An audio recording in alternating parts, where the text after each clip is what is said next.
히브리서 11장 8절에서 19절 말씀 우리 같이 함께 읽습니다. 시작.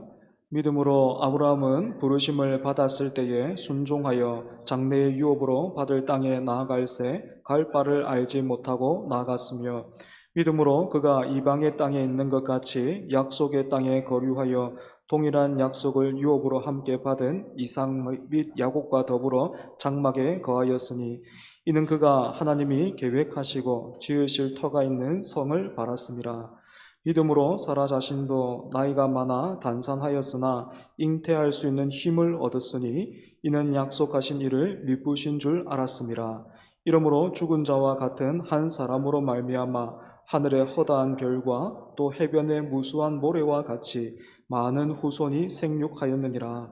이 사람들은 다 믿음을 따라 죽었으며 약속을 받지 못하였으되 그것들을 멀리서 보고 환영하며 또 땅에서는 외국인과 나그네임을 증언하였으니 그들이 이같이 말하는 것은 자기들이 본향 찾는 자임을 나타냄이라. 그들이 나온 바 본향을 생각하였더라면 돌아갈 기회가 있었으려니와 그들이 이제는 더 나은 본향을 사모하니 곧 하늘에 있는 것이라. 이러므로 하나님이 그들의 하나님이라 일컬음 받으심을 부끄러워하지 아니하시고 그들을 위하여 한 성을 예비하셨느니라. 아브라함은 시험을 받을 때에 믿음으로 이삭을 드렸으니 그는 약속들을 받은 자로 돼 그 외아들을 드렸느니라. 그에게 이미 말씀하시기를 내 자손이라 칭할 자는 이삭으로 말미암으리라 하셨으니 그가 하나님이 능히 이삭을 죽은 자 가운데서 다시 살리실 줄로 생각한지라. 비유컨대 그를 죽은 자 가운데서 도로 받은 것이니라. 아멘. 읽은 본문을 통해서 믿음의 주체는 하나님입니다 라는 제목으로 백종수 목사님 말씀 전해 주시겠습니다.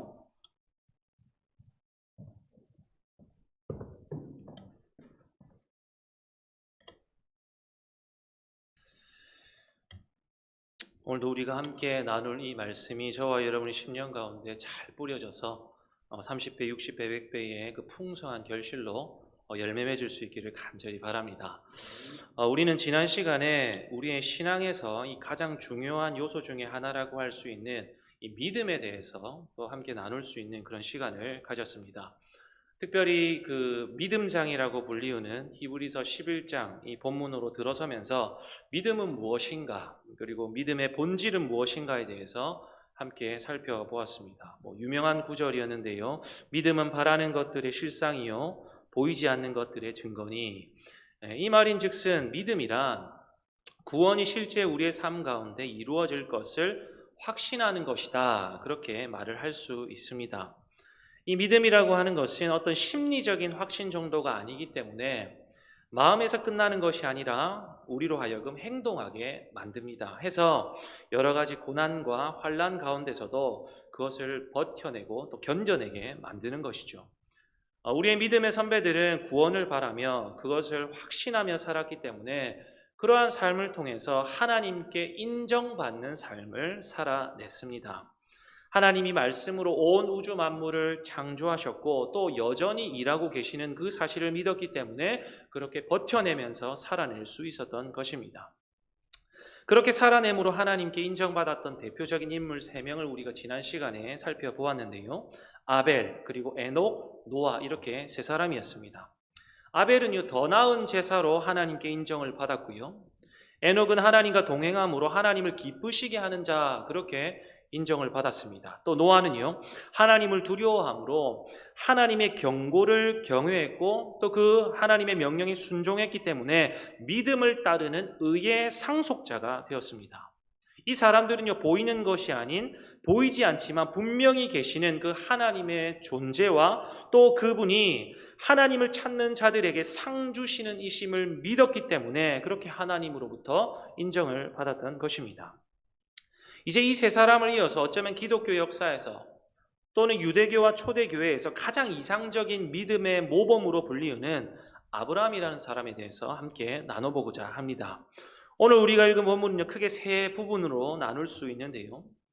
먼저는 아브라함의 부르심에 대해서 한 단락이 나옵니다. 그 다음에 아브라함의 시험, 즉 너무 유명한 이야기인데요. 아브라함이 이삭을 하나님께 바치는 내용이 한 단락이 나오는데 그 두 단락 사이에 아브라함과 그의 가족이 믿음으로 사는 삶이 무엇을 의미하는지 좀 더 확대 설명하기 위한 소 단락을 그 중간에 삽입해 놓고 있습니다. 아브라함 가족의 믿음의 특징을 좀 더 객관적으로 이렇게 기술함과 동시에 지금 히브리 이 독자들의 상황을 돌아보게 하기 위한 권면의 의도로 그 아브라함의 부름과 아브라함의 시험 그 사이에 그 소단락을 삽입해 놓고 있습니다. 이렇게 오늘 본문은 세 부분으로 구성되어져 있습니다. 먼저 첫 번째 단락을 한번 살펴볼 텐데요. 8절 보십시오. 아벨과 에녹과 노아와 마찬가지로 저자는요 믿음으로 하면서 오늘 본문을 시작하고 있는데 믿음으로 아브라함은 부르심을 받았을 때에 순종하여 장래의 유업으로 받을 땅에 나아갈새 갈 바를 알지 못하고 나아갔으며 그렇게 이야기하고 있습니다. 본문은요 하나님이 아브라함을 부르시는 유명한 장면을 배경으로 하고 있습니다.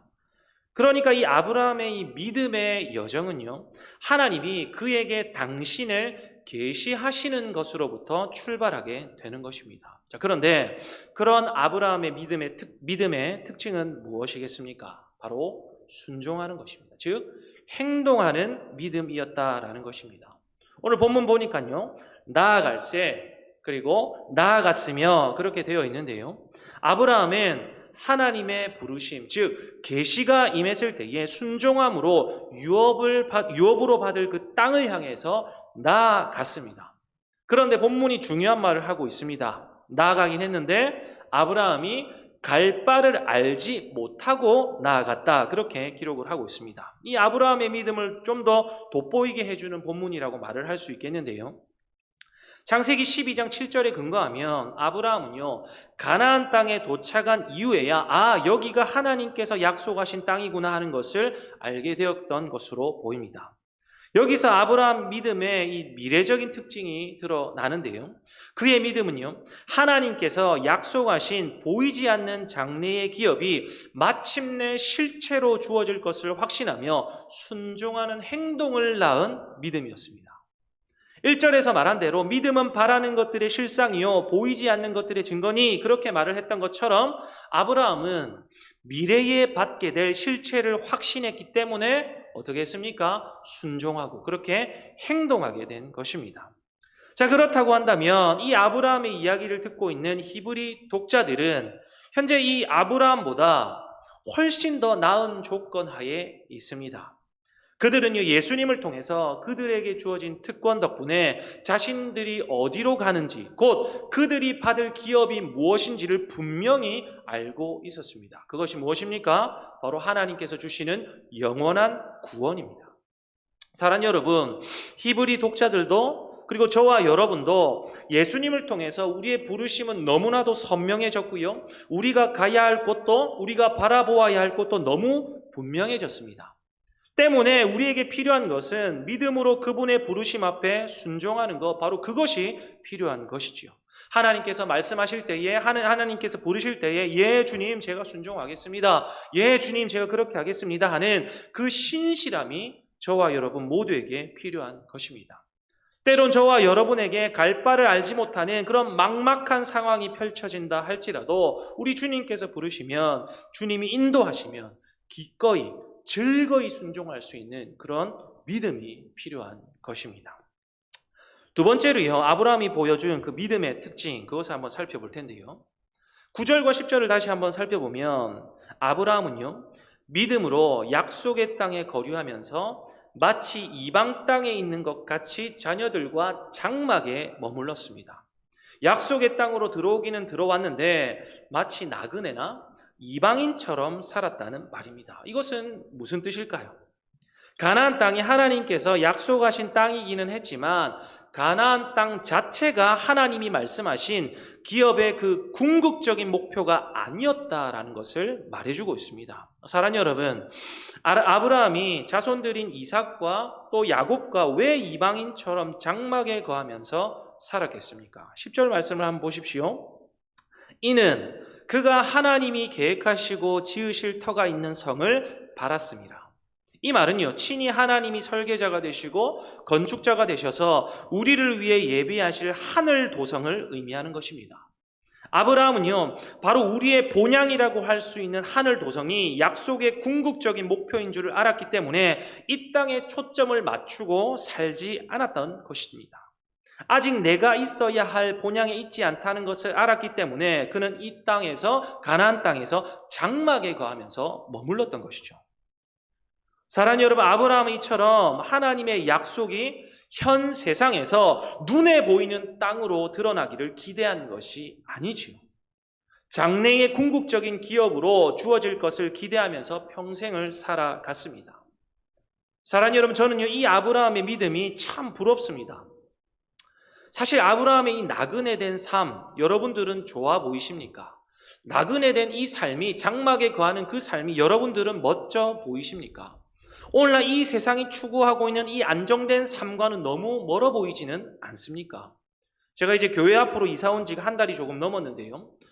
올해 제가 결혼한 지 13년 차가 되었는데 벌써 10번째 집입니다. 평균 1, 2년에 한 번씩 제가 이사를 다닌 셈입니다. 아마 저보다 더 많이 이사를 다녀보신 분들도 계시겠지만 이거 얼마나 힘들고 버거운 일입니까?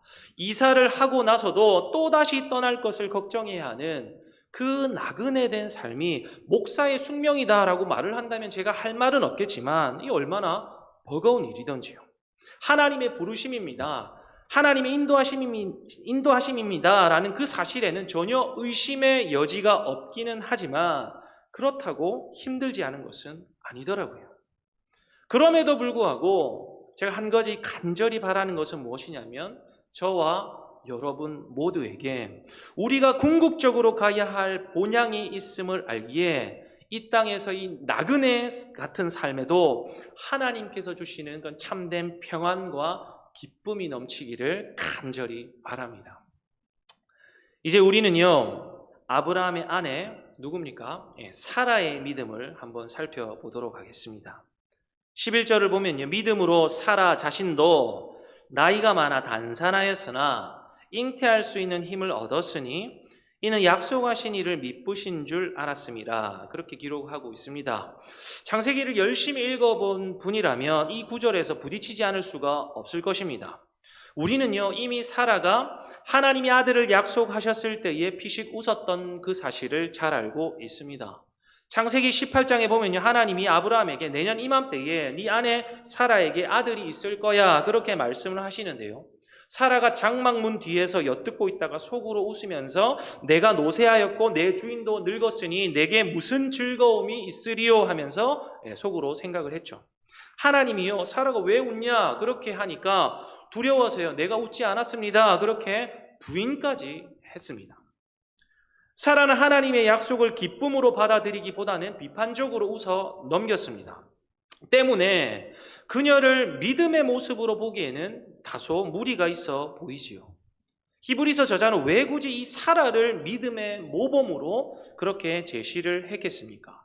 우리가 생각하는 믿음과 히브리서 저자의 믿음에는 차이가 있는 겁니까? 사랑하는 여러분, 오늘 제가 설교 제목을 믿음의 주체는 하나님입니다 그렇게 정했습니다. 바로 거기에 힌트가 있는데요, 우리는요, 일반적으로 믿음할 때 그 믿음의 주체를요, 사람으로 보는 경향이 있습니다. 그 사람 믿음 참 좋아, 그 사람은 착하기도 하고 헌신도 잘하고 여러모로 본받을 점이 많아 하면서 믿음을 그 사람에게 근거를 둘 때가 많이 있습니다. 그러나 믿음이라고 하는 것은요, 하나님으로부터 출발하게 됩니다. 믿음은 믿는 대상이 존재하지 않으면 생겨날 수 있는 것이 아니죠. 때문에 믿음은요, 사람에게서가 아니라 하나님으로부터 출발하게 됩니다. 오늘 이 사라의 모습, 창세기를 들여다보니까 히브리서 저자가 거짓말을 하고 있는 것처럼 보입니다. 비웃었고요, 믿지 않았던 것 같은데 왜 그녀를 가리켜서 약속하신 이를 미쁘신 줄 알았다 하면서 그렇게 믿음의 모범으로 내세우고 있습니까? 이것은 믿음의 주체가 사라가 아니라 하나님이라는 것을 시사해 주고 있습니다. 무슨 말입니까? 사라는 분명 우리가 알듯이 의심했고 비웃었습니다. 하나님의 지적에 거짓말도 했습니다. 그런데 그녀가 아브라함과 함께 약속된 자녀 이삭을 출생하게 되지요. 하나님이 아들을 주셨습니다. 비웃는 그녀에게 웃음이라고 하는 이름을 가진 이삭을 선물로 주셔서 믿음의 계보를 이어가게 하십니다. 하나님이 약속을 신실하게 지켜 나가십니다. 그러니 그녀는 하나님을 믿을 수밖에 없는 경지로 이끌림 받게 되는 것이죠. 그 여인이 탁월해서가 아니라 연약하고 어리석은 인생, 하나님이 믿음으로 인도해 나가시는 것이죠. 이것은 사라뿐만이 아닙니다.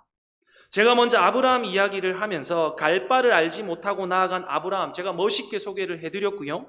우리도 그 믿음 본받읍시다 하면서 이야기를 했지만 이 사람도, 아브라함도 연약한 인생이었음을 우리가 잘 알지 않습니까? 아내를 누이라 속여서 하마터면 하나님의 역사에 차질이 생길 뻔했습니다. 하나님한테 의롭다고 인정받고 흔히 횃불 언약을 통해서 약속의 보증도 받았는데 이스마엘 낳아버리지 않습니까? 히브리서 저자가 그런 이야기는 오늘 다 빼먹고 믿음으로 아브라함은, 믿음으로 사라는 하면서 이 사람들을 지켜 세우고 있는 이유는요, 사실은 그들의 연약한 인생 속에 역사하셔서 그들을 믿음의 반열에 세워놓으신 하나님을 드러내기 위함입니다. 믿음의 주체가 우리 하나님께 있음을 말해주는 것이죠. 앞서 아벨, 에녹, 노아, 그리고 오늘 아브라함, 사라, 그리고 이제 뒤에 가서 야곱과 요셉, 그리고 모세 등등 수많은 믿음의 선배들을 이렇게 11장에 한 곳에 이렇게 기록하고 있는 이유는 사실은 이 사람들 본받자 하면서 위인전을 쓰고 있는 것이 아니라, 사랑하는 독자 여러분, 이 사람들 보십시오. 이 사람들도 실수하고 넘어지고 하나님을 제대로 믿지 못했던 사람들이지 않습니까? 그러나 신실하신 우리 하나님께서 이들을 이렇게 믿음으로 살도록 인도하셨습니다 하면서 사람의 시선을, 사람에게 맞춰져 있는 그 시선을 하나님께로 맞추라고 그렇게 권면하고 있는 것입니다. 지금 유대교로 다시 돌아가려고 하는 이 히브리 독자들의 위기에 저자는요, 믿음의 주체가 되시는 그 신실하신 하나님 놓치지 말라고 권면을 하고 있는 것입니다. 그렇다면 하나님이 이 믿음의 선배들의 인생을 어떻게 인도하셨을까요? 13절을 보십시오. 이 사람들은 다 믿음을 따라 죽었으며 약속을 받지 못하였으되 그것들을 멀리서 보고 환영하며 또 땅에서는 외국인과 나그네임을 증언하였으니. 자, 믿음의 선배들은요, 믿음을 따라 죽었고 아직 궁극적인 약속을 받지는 못했지만 멀리서나마 믿음의 눈으로 그것을 보고 그것을 기뻐했고, 그래서 궁극적으로 나아가야 할 본향이 있음을 알기에 이 땅에서는 외국인과 나그네로 사는 것을 기뻐했다라는 말입니다. 사랑하는 여러분, 믿음으로 사는 사람은요, 본문에서 말하는 것처럼 본향 찾는 자, 또한 더 나은 본향, 곧 하늘에 있는 그것을 바라보는 사람들입니다. 이 땅만 보고 있다가 주님 손 놓치는 사람들이 아니라 주님과 영원히 행복하게 살 수 있는 더 나은 본향을 고대하며 살아가는 사람이 곧 성도요 그리스도인인 것입니다.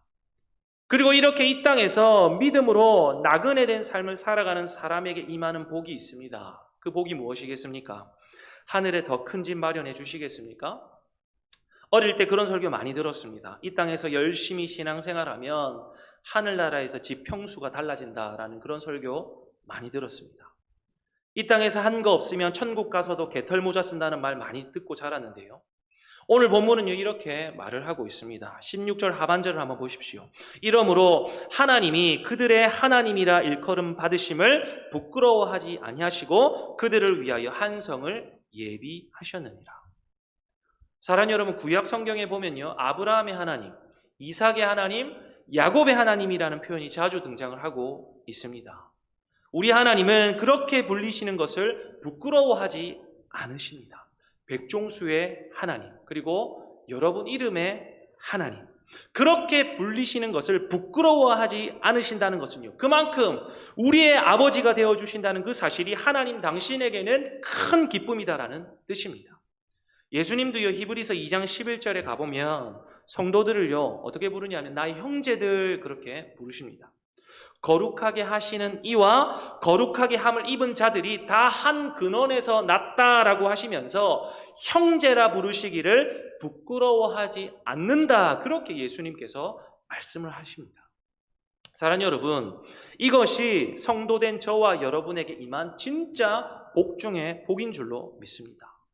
하나님이 저와 여러분을 부끄러워하지 않으실 때에 이 세상에서는 누릴 수 없는, 그리스도인만이 누릴 수 있는 참된 복과 은혜와 사랑이 저와 여러분에게 충만할 줄로 믿습니다. 우리는요 바로 그 은혜 붙들고 오늘도 이 땅에서 믿음으로 한 걸음 한 걸음 그렇게 묵묵히 달려나가는 것입니다. 이제 마지막 단락 살펴볼 텐데요, 그 유명한 아브라함의 시험 이야기가 있습니다. 아마도 이삭을 바치려고 했던 이 유명한 사건 때문에 많은 사람들이 이 아브라함을 가리켜서 믿음의 조상이다 그렇게 말을 하는 것 같습니다. 그 내용을 좀 간략하게나마 살펴보면 약속된 아들 이삭을 바치라고 하는 이 하나님의 이상한 명령이 떨어집니다. 이 이삭은 오늘 본문에서도 말을 하고 있는 것처럼 외아들입니다. 독생자입니다. 물론 생물학적으로, 물리적으로가 아니라 언약적으로 독생자, 외아들이라는 말입니다. 그런데 이 아들을 드리게 되면 하나님의 약속은 끊어질 것이 불보듯 뻔한데 하나님은 바쳐라 그렇게 말씀하시죠. 그렇게 아들을 데리고 3일 길을 걸어서 모리아산으로 향합니다. 약속된 장소가 가까워오자 두 종에게는 여기 머물러 있어라 그렇게 말을 합니다. 그때 아브라함이 종들에게 했던 말이 굉장히 흥미롭습니다. 무엇입니까? 너희는 나귀와 함께 여기서 기다리라. 내가 아이와 함께 저기 가서 예배하고 우리가 너희에게로 돌아오리라. 우리가 너희에게로 돌아오리라. 상식적으로 생각해 보면 아들을 번제로 드릴 터이니 나 혼자 돌아오리라가 맞아야 될 텐데 아브라함은 우리가 돌아올 것이다 그렇게 말을 하고 있죠. 무엇입니까? 아브라함은 하나님이 지금 장난치시는 거니까 이삭 안 죽일 거야 그렇게 가볍게 생각해서 말한 것이겠습니까? 저는 그렇지 않다고 생각을 합니다. 아브라함은 하나님의 명령에 순종했고 진실로 이삭을 번제로 드리려고 했고요, 진실로 아들을 죽이려고 했습니다. 그런데 중요한 것은 무엇이냐면 아브라함은 하나님의 약속을 믿었다는 것이고, 또 하나 그 약속, 내가 너로 큰 민족을 이룰 거야 하는 그 약속을 믿기에 그 약속이 실현되려면 이 아들을 하나님이 다시 살리실 것이다, 바로 그 사실을 믿었다는 것입니다. 아브라함에게는 바로 부활신앙이 있었던 것이지요.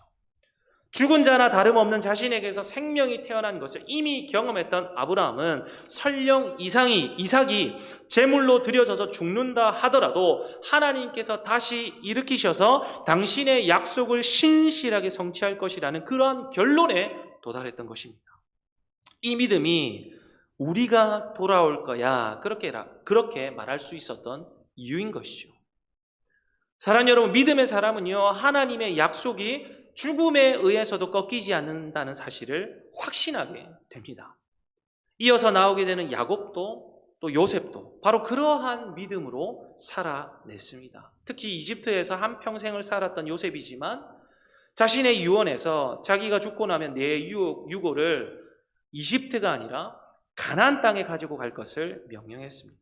자신이 호화롭게 살았던 이집트가 아니라 하나님의 약속의 땅을 늘 그리워했던 요셉이었다는 것을 알 수 있는 것이죠. 이 사람들은요 이렇게 믿음으로 살아냈습니다. 아니 더 정확하게 말하자면 하나님이 그들을 그렇게 믿음으로 살 수 있도록 인도해 가셨던 것입니다. 말씀을 정리하겠습니다. 사랑하는 여러분, 오늘 저와 여러분은 아브라함이 살아냈던 믿음의 모범이 무엇인지를 보게 됩니다. 무엇이었습니까? 그 믿음은 순종하는 믿음, 그리고 더 나은 본향을 생각하기에 이 땅에 시선 두지 않고 살아가는 믿음, 또한 하나님은 죽은 사람도 다시 살리실 것이라는 부활신앙을 통해서 우리는 성도가 이 땅에서 어떻게 살아내야 할 것인지에 대해서 배우게 됩니다. 그런데 중요한 것은 무엇이냐면 우리가 아브라함의 위인전을 읽은 것처럼 그 사람만 보고 성경을 덮어서는 안 된다는 것입니다. 이 모든 믿음의 여정을 인도하신 그 하나님의 신실함을 우리가 발견하지 못한다면 우리는 성경의 본의를 제대로 이해하지 못한 것입니다. 나중에 12장에 가서 또 나누게 되겠지만 이렇게 많은 믿음의 모범을 히브리서 저자가 이야기하는 것은요, 결국 이 사람들을 믿음의 사람 되게 하신 우리 예수님, 그분 바라봅시다 하면서 우리의 시선을 사람이 아니라 예수님께로 인도하게 됩니다. 그러니 사랑하는 여러분, 오늘 저와 여러분은 우리의 믿음을 나라고 하는 이 연약한 인생을 의지하여 세워나가면 안 되는 것입니다. 나라고 하는 기초 위에 믿음이 세워지면 다 무너지고 맙니다. 그러나 하나님을 통해서 세워진 믿음은요, 절대로 무너지거나 망하지 않습니다. 하나님의 신실한 약속, 그 생명의 말씀에 여러분의 믿음을 세워 나가시기를 부탁드립니다. 그렇게 할 때에 하나님이 저와 여러분을 부끄러워하지 않으실 것이고, 우리를 자랑할 것이고, 끝까지 우리를 책임지실 것이고, 연약했던 아브라함을 부활신앙을 가진 멋진 믿음의 조상으로 만들어 가셨던 것처럼 저와 여러분의 인생도 그렇게 저와 여러분의 인생에도 우리 하나님은 그렇게 멋지게 신실하게 일하실 것입니다. 그런 의미에서 믿음은요, 인생을 향한, 저와 여러분과 같은 이 연약한 인생을 향한 하나님의 일하심과 하나님의 기다리심의 열매라고 봐야 되지 않겠습니까? 해서 에베소서 2장 8절은요, 이렇게 이야기를 합니다. 믿음은 하나님의 선물이다. 그렇게 이야기를 하고 있습니다. 바라기는 오늘도 하나님께서 우리에게 이런 선물 같은 믿음 주셔서 이 땅에서 하나님께 철거히 순종하며 또 더 나은 본향을 믿기에 이 땅에서 나그네로, 외국인으로 살아가는 것 두려워하지 않고 그렇게 신실하게 사명 다하다가 우리 주님께서 부르실 때에 기쁨으로 본향에 들어갈 수 있는 그런 저와 여러분의 복된 인생 되기를 주님의 이름으로 축복합니다. 사랑하는 여러분, 기억하십시오. 믿음의 주체는 하나님이고 믿음은 하나님의 선물인 줄로 믿습니다. 기도하겠습니다. 사랑하는 주님, 참으로 연약한 인생들이지만 그 인생에 깊숙이 들어오셔서 신실하게 빚어가시고 인도해 가시니 참으로 감사드립니다. 부족한 저희들에게도 금보다 은보다 귀한 믿음 선물로 주셔서 이 땅에서 그리스도인으로 살아가는 것을 부끄러워하지 않고 신실하게 사명 다하여 살아갈 수 있도록 축복하여 주시옵소서. 비록 이렇게 자랑할 만한 믿음의 위인들은 되지 못한다 할지라도 그럼에도 불구하고 믿음을 붙들고 흔들리지 않고 이 세상 바라보지 않고 더 나은 본향 사모하며 그렇게 묵묵히 성도로 살아내는 우리 초전의 귀한 권속들 다 될 수 있도록 축복하여 주시옵소서. 감사드리고 예수님의 이름으로 기도드립니다. 아멘.